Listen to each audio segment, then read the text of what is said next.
అందరికీ నమస్కారం అండి. అందరూ ఎలా ఉన్నారు? అందరూ బాగున్నారని మనస్ఫూర్తిగా నమ్ముతున్నాను. వెల్కమ్ టు శ్రీ భక్తి తరంగాలు ఛానల్ అండి. ఈరోజు వీడియోలో అతి ముఖ్యమైన పాయింట్ ఏంటంటే, గుమ్మానికి ఏ విధంగా కడితే మన ఇంటిలో ఉన్న దరిద్రం అంతా పోయి ఐశ్వర్యం అంటే ఆరోగ్యం, ఆనందం అండి. అవన్నీ ఉండి లక్ష్మీదేవి ఏ విధంగా మన ఇంటి లోపలికి రావచ్చు అనే దానికోసం మీరు కూడా ఈ చిన్న చిట్కాని పాటించండి. ఏమీ లేదండి, చాలా సులభం. ఏమిటి అంటే, ముందుగా మీరు ఇంటి ద్వారబంధానికి మనం ఎప్పుడు పూజ చేస్తూ ఉంటాం కదండీ! అదే విధంగా ఈ చిన్న పరిహారాన్ని కూడా చెయ్యండి తప్పకుండా. ఈ విధంగా చేయడం వల్ల ఏమవుతుందంటే, ఇంట్లో పాజిటివ్ ఎనర్జీ పెరుగుతుందండి. పాజిటివ్ ఎనర్జీ పెరిగితే ఆటోమేటిక్‌గా మన ఇంట్లోకి హ్యాపీనెస్ వస్తుంది. హ్యాపీ వల్ల ఏమవుతుంది? ఐశ్వర్యం వస్తుందండి. ఎందుకంటే అంత మనసులు బాగుంటే మనం ఎక్కువ పని చేయగలం.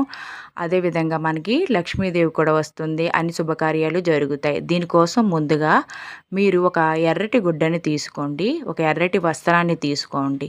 ఎందుకంటే ఎరుపు ఎప్పుడు శుభం అండి. మనం ఏ లక్ష్మీదేవి పూజలు చేసినా కూడా ఈ ఎర్రటి వస్త్రాన్ని పూజ చేస్తూ ఉంటాం కదా! కాబట్టి ఒక ఎర్రటి వస్త్రాన్ని తీసుకోండి. ఈ ఎర్రటి వస్త్రాన్ని తీసుకొని, అది కొత్తదై ఉండాలండి, పాతదై ఇవ్వకూడదు.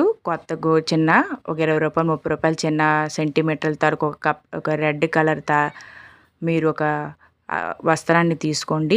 ఆ వస్త్రం కూడా కొత్తదై ఉండాలి. పాతది వాడకండి. పాతది వాడడం వల్ల కూడా శుభం కలగదు.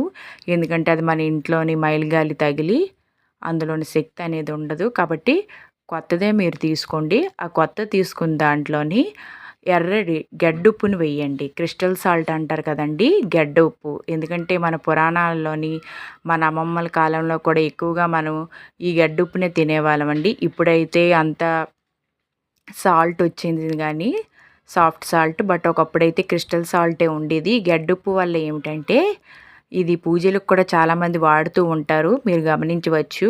అందులోని నవధాన్యాలు అంటే ఏమిటంటే గోధుమలు, యవలు, పెసలు, శనగలు, కందులు, అలసందలు, నువ్వులు, మినుములు, ఉలవలు. ఇవన్నీ ఏటండి ఎంత డబ్బులు ఖర్చు అయిపోతే కేజీలేసి కొనాలా అంటే అదేమీ కాదండి. మీరు ఏ షాప్కి వెళ్ళిన కూడా ఒక రూ. 20, రూ. 30 నవధాన్యాలు అంతా కలిపి ఇవ్వండి అని చిన్న చిన్న ప్యాకెట్లు కూడా ఈ రోజుల్లో అవైలబుల్గా ఉంటాయి. చిన్న ప్యాకెట్ తీసుకోండి. అందులో అన్నీ కలిపి ఉంటే చాలు. ఒక 4, 5 ఉన్నా చాలండి. కానీ నవధాన్యాలన్నమాట. నిత్యం జీవితంలో ఉపయోగించే 9 రకాల నవధాన్యాలన్నమాట. నవధాన్యాలను మనం దీన్ని పిలుస్తాము. సో ఇందులో ఏంటంటే మన పూజా కార్యక్రమాలు చేసినప్పుడు కూడా వీటిని వాడుతూ ఉంటాము. అదేవిధంగా కర్పూరం అండి. కర్పూరంలో ఏంటంటే యాంటీ బ్యాక్టీరియల్ తాలూకు లక్షణాలు ఉంటాయి. ఎందుకంటే మనకి చర్మం కాలిపోయినప్పుడు కూడా మనం ఎక్కువగా కర్పూరాన్ని శరీరానికి రాస్తూ ఉంటాం. సో కర్పూరం కూడా చాలా మంచిది. అదేవిధంగా ముత్తైదువు తాలూకా ముఖ్యమైన ఆభరణం అండి కుంకుమ లేనిదే ఏ పూజ జరగదు. అదేవిధంగా మనం ఇందులో కూడా కుంకుమ కూడా ఎంత వేయాలి అంటే ఒక స్పూన్ కుంకుమ వేయండి.